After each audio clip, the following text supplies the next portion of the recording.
In first? Okay, great. Yeah. Okay. Good afternoon, everyone. Once again, my topic is macroeconomic influences on basic equity returns. Again, the purpose of this topic is to analyze which macroeconomic variables most significantly influence where the share prices are derived on the JSE Limited.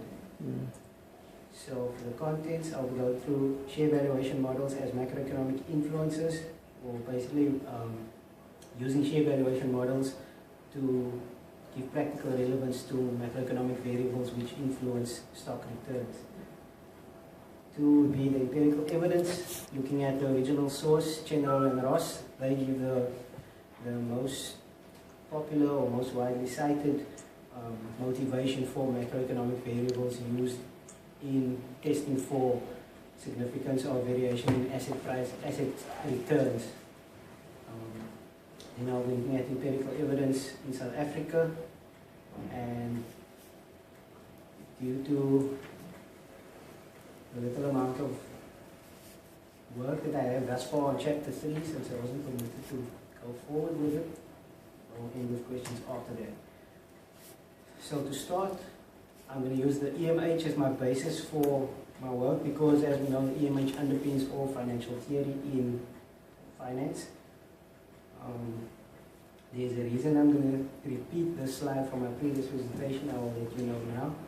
So just to take you through it again, the EMH states, or the EMH posits that the efficient market hypothesis posits that stock prices should fully reflect all information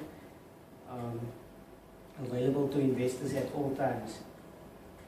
There are three relevant information subsets which were proposed by Farmer in 1970. Those were big form efficient markets, semi-strong form efficient markets, and strong form efficient markets. Now these are just different degrees of efficiency where they can test the actual efficiency of a market.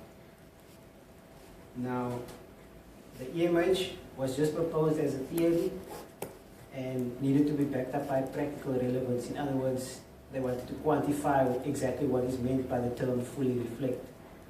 So the expected return or fair game models were proposed, and that's what I'm going to focus on to start with next. Basically, the EMH assumes the efficiency of EMH is mostly supported by the random walk, which states that successive price changes are independent, meaning that you can't use past price patterns or in order to predict future prices or future movements in the market. So, starting off with the new information, expected return of fair game models. The equation for fair game models in order to price a stock was expected price is equal to 1 plus expected return on the asset.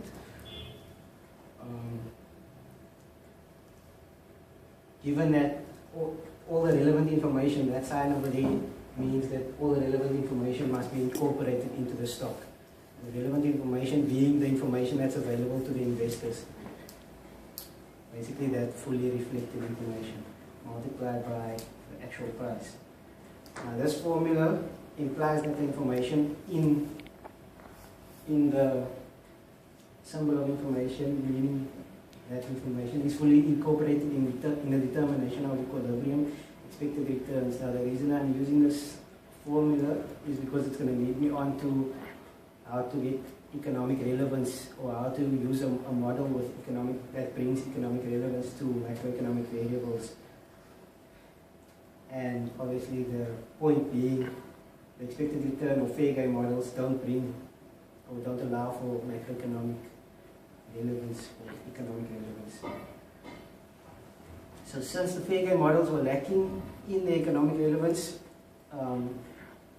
present value models were introduced. Smith in 1925 introduced the present value model. Before I go on to present value models, at the core of the fair game model was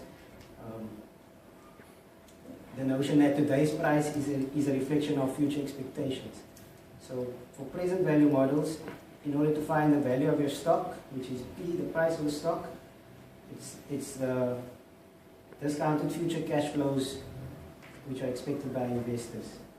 So the formula states the price of a share is equal to the expected dividend at a specific time, discounted into the future at a specific time. Where P is the share price, E into V is the expected future cash flows, and 1 plus K is the discount factor K. Now, from this present value model, the justification for using these macroeconomic variables is that firstly we have inflation as a macroeconomic variable. Changes in inflation could influence the nominal cash flows and the discount rate. We use domestic inflation to compute for G, and this is to follow. Obviously, inflation isn't relevant right now since I'm only going to speak about the Gordon growth model after I deal with the macroeconomic variables. So I can't show you in the formula how that affects it yet, but I'll do that soon. Interest rates provide the investor with the challenge of deciding whether he wants to invest in equity or bonds. So, in other words, there's an opportunity cost regarding investing in stocks. Let me just use 10% interest rate as a reference point. For example, if interest rates were 10% regarding a decision of investing in equity or bonds, think about if interest rates were to increase to maybe 12%.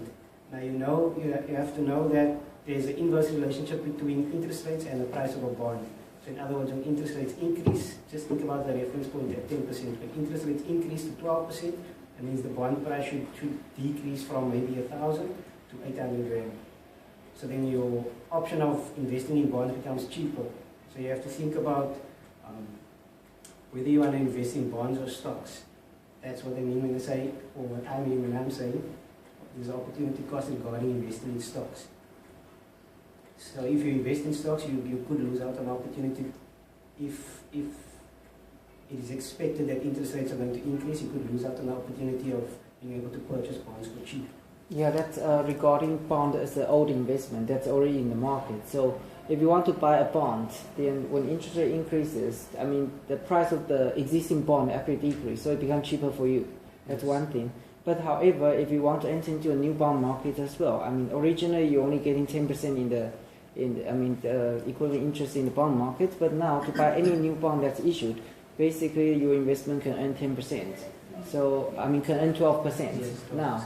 So obviously that increase in 2%, I mean, comparatively that is your opportunity cost. So that's new issues versus the old issues. Yes. So therefore, what I'm saying is that these factors significantly influence investors' behaviors. The decision to invest in either equity or bonds given that interest rates could increase or decrease. And then for one scenario, an increase in the interest rates will equal an increase in the denominator of your present value model, this model over here. As you can see, interest rates is your K. So an increase in that, say for example, your expected dividend is 10 for simplicity, and your interest rate is, let's say your expected dividend is 100 and your interest rate is maybe 10%. So 100 over 10% would be 10, what? 100 over 1.1, yeah. If you discount that, it's going to be basically increasing discount and increase the denominator. Yes. As a result, your pricing of the assets is lower. Let's get back to it. And therefore, your stock will decrease in value. So ceteris paribus, all things being equal, your growth rate is the same, but we'll get there soon. Industrial production used as a macroeconomic variable, it's used as an indicator of